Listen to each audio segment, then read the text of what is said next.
Welcome to study classes mathematics intermediate में matrix बहुत महत्वपूर्ण टॉपिक है। मैट्रिक्स यानी आव्यूह, हमने पूरा कॉन्सेप्ट आपको क्लियर कराया है। आप हमारे इस चैनल पर प्लेलिस्ट मैट्रिक्स की प्लेलिस्ट ढूंढकर उससे आप अपना पूरा कॉन्सेप्ट क्लियर कर सकते हैं। अब हम महत्वपूर्ण प्रश्नों के अंतर्गत चर्चा करेंगे। तो आव्यूह सीखने के लिए आव्यूह का गुणन बहुत आवश्यक है। आव्यूह का गुणा हम कैसे करेंगे और कब आव्यूह का गुणा संभव होगा या नहीं संभव होगा, इसको हम सीखेंगे आज हम आपको बताएंगे कि आव्यूह का गुणा मल्टीप्लिकेशन ऑफ मैट्रिक्स कैसे होगा। तो अगर एक मैट्रिक्स हमारे पास है m गुणे n क्रम का, m गुणे n क्रम का एक मैट्रिक्स है और दूसरा मैट्रिक्स है हमारे पास n गुणे p क्रम का, तो AB यहाँ पर संभव है। और क्यों संभव है? क्योंकि यहाँ पर m गुणे n है और b क्या है? n गुणे p है। और ये सेम जो ऑर्डर लिखा होता है, पहला वाला रो होता है और दूसरा वाला कॉलम होता है। तो पहले मैट्रिक्स में कॉलम की संख्या दूसरे मैट्रिक्स में अगर रो की संख्या के बराबर है तो गुणा संभव होगा। और इस प्रकार से जो गुणनफल बनेगा वो एक मैट्रिक्स बनेगा m गुणे p ऑर्डर का, यानी इसको छोड़ देंगे और m गुणे p ऑर्डर का एक मैट्रिक्स मिल जाएगा। कैसे मिलेगा? गुणन तभी संभव होगा जब पहले आव्यूह में कॉलम की संख्या दूसरे आव्यूह में रो की संख्या के बराबर हो। तो इस प्रकार से a भी संभव है, लेकिन अगर हम ba निकालें यहाँ तो b क्या है? n गुणे p का है और a क्या है? m गुणे n का मैट्रिक्स है। और यहाँ पर आप देखिए तो ये सेम नहीं है, तो इसलिए BA संभव नहीं है। यानी जरूरी नहीं है कि जहां हम AB निकाल सकते हैं वहां BA भी निकलेगा। अगर AB निकल रहा है तो जरूरी नहीं है कि BA निकले। AB संभव है, BA संभव नहीं है। तो अब आप देखेंगे, एक बार फिर देख लें, जब हम गुणा करते हैं तो पहले मैट्रिक्स में कॉलम की संख्या दूसरे मैट्रिक्स में रो की संख्या के अगर बराबर है तो इस प्रकार से इनका गुणा संभव होगा।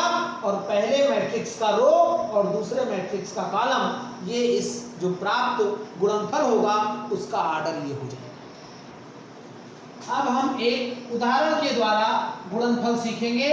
यदि a बराबर, a दिया है 2 4 3 2 तथा b बराबर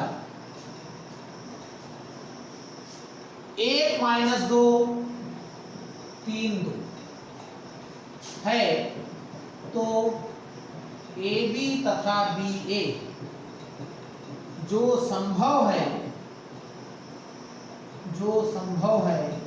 ज्ञात कीजिए। तो हमको क्या करना है? AB और BA में से जो भी संभव है वो हमको ज्ञात करना है।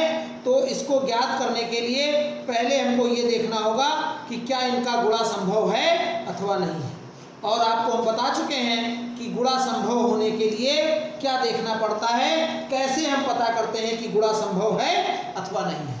तो इसको ज्ञात करने के लिए सबसे पहला काम हम क्या करेंगे? A और B लिख लेंगे। अब जब A और B लिखेंगे, A 2 3 और ये हो गया 4 और B हो गया आपका 1 - 2 और 3। अब हम AB लिखेंगे। तो AB क्या है? एक मैट्रिक्स है 2 गुणे 2 का, क्या है? 2 3 4। और BA क्या है? 1 - 2 3 2, ये भी आपका 2 गुणे 2। यहाँ पर आप देखिए, इसमें कॉलम की संख्या इसमें रो की संख्या के बराबर है। और अगर ऐसा है, पहले वाले में कॉलम की संख्या दूसरे वाले में रो की संख्या के बराबर है, तो गुणनफल संभव होता है। और इस प्रकार से हम अगर इनका गुणा करेंगे तो हमको एक मैट्रिक्स मिलेगा और वो मैट्रिक्स क्या होगा? 2 गुणे 2 का मैट्रिक्स होगा। जो ये शेष बचता है वही लिखते हैं। यहाँ आपको भ्रम न हो कि ये वाला लिखा गया है, ये जो शेष बचता है यहाँ और ये बचा वो यहाँ। अब हमको ये देखना है कि 2 गुणे 2 का जो मैट्रिक्स मिल रहा है, मतलब ये हुआ कि यहाँ पर गुणनफल में 4 एलिमेंट होंगे। जो इनका ऑर्डर होता है उसको गुणा करने पर हम अवयवों की संख्या जान जाते हैं और ये 4 अवयव यहाँ हमको मिलेगा। 2 रो होंगे, 2 कॉलम होंगे, 2 रो हो गए और 2 कॉलम। अब गुणा कैसे करेंगे? गुणा ऐसे करेंगे, बहुत ढंग से आप देखेंगे। ये एलिमेंट ऐसे गुणा करेंगे संगत एलिमेंट को, माने 2 गुणे 1 हो गया, 2 का 1 से और प्लस 4 का -2 से, तो 4 गुणे -2।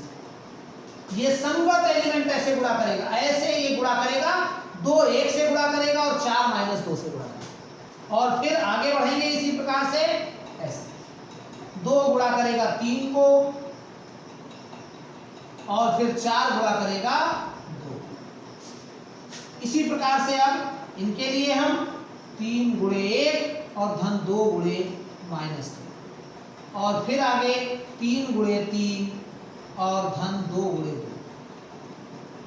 फिर एक बार देख लें आप, बहुत कठिन नहीं है लेकिन स्टेप समझना जरूरी है। गुणा करते हैं तो ये इस तरीके से गुणा हो जाता है, 2 गुणे 1 4 गुणे -2।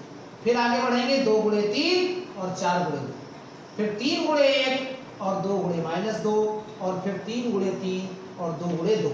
इस तरीके से हमको ये ए बी मिल जाता है, और ए बी आपका क्या हो जाएगा, 2 और -8 यानी -6, 6 और 8 यानी 14, और यहाँ 3 और -4 यानी -1, और 9 और 4 यानी 9 4 13। तो इस प्रकार से ये हमको 2 गुणे 2 का एक मैट्रिक्स ए बी मिल जाता है। अब यहाँ पर अगर हम देखें कि क्या बी ए भी संभव है, बी ए, तो बी ए निकालने का वही तरीका, आप पहले बी लिख लेंगे, 2 गुणे 2 का मैट्रिक्स है, क्या है, 1 3 -2, और फिर ए क्या है, एक मैट्रिक्स है 2 3 4 2, और ये भी आपके पास 2 गुणे 2 है। तो इस तरीके से फिर हम वही चीज देखते हैं कि ये सेम है, पहले में कॉलम की संख्या और दूसरे में रो की संख्या बराबर है, इसलिए इनका गुणा संभव होगा, और गुणा संभव होगा तो क्या मिलेगा, 2 गुणे 2 का एक मैट्रिक्स मिलेगा जिसमें 4 एलिमेंट उसी प्रकार से होंगे।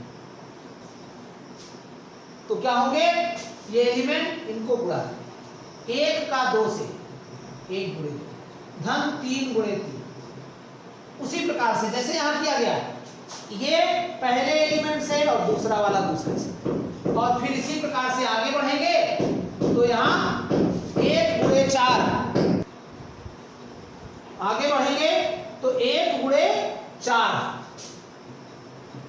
और फिर 3 गुणे 2, धन 3 गुणे, यहाँ -2 गुणे 2 और फिर 2 गुणे 3, 2 गुणे, उसी प्रकार से फिर आगे बढ़ेंगे तो -2 गुणे 4 और फिर प्लस 2 गुणे 2।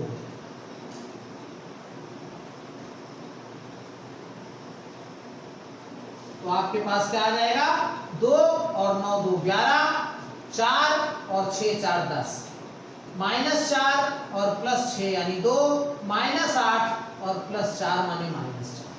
तो ये आपका मैट्रिक्स हो जाएगा बी ए। मतलब इस सवाल में ए बी और बी ए दोनों संभव था, ऐसा जरूरी नहीं है कि ए बी और बी ए दोनों हर जगह संभव हो। यहाँ पर ए बी और बी ए दोनों संभव था, जरूरी नहीं है कि हर जगह ये दोनों संभव हो। एक और प्रश्न देखते हैं, ए दिया है बी दिया है और हमको ए बी तथा बी ए में जो संभव है वो ज्ञात करना है। तो हम पहले ए बी देखते हैं। ए बी क्या है, 0 1 2 1 2 3 2 3 4, और आपको दिख रहा है 3 2 3 कॉलम है तो 3 गुणे 3 का मैट्रिक्स। बी हो गया 1 2 3 0 2 4, और ये मैट्रिक्स आपका 2 रो है 3 कॉलम है, तो 2 गुणे 3 ऑर्डर का हो गया। ये बराबर नहीं है, इसलिए ए बी संभव नहीं है। अभी हमने देखा था कि ए बी और बी ए दोनों संभव थे, और इस प्रश्न में ए बी संभव नहीं है। ऐसा जरूरी नहीं है कि जहां पर ए बी संभव है वहां पर बी ए भी संभव। अगर बी ए देखें तो बी ए क्या होगा, 1 2 3 0 2 4, और ये हो गया 2 गुणे 3 आ गया। और ए क्या है, 0 1 2 1 2 3 2 4 और ये है आपका 3 गुणे 3 आर्डर का मैट्रिक्स। और यहाँ पर आप देखें तो ये दोनों बराबर हैं और इस प्रकार से BA संभव है, और संभव होगा तो कौन आर्डर का बनेगा? शेष बच रहा है 2 गुणे 3, 2 गुणे 3 का मैट्रिक्स बनेगा, यानी 6 एलिमेंट होंगे, 2 रो होंगे और 3 कॉलम। अब आप इनका गुणा आसानी से कर सकते हैं। कैसे? ऐसे गुणा बताया, 1 का 0 से 1 गुणे 0 धन 3 गुणे 1,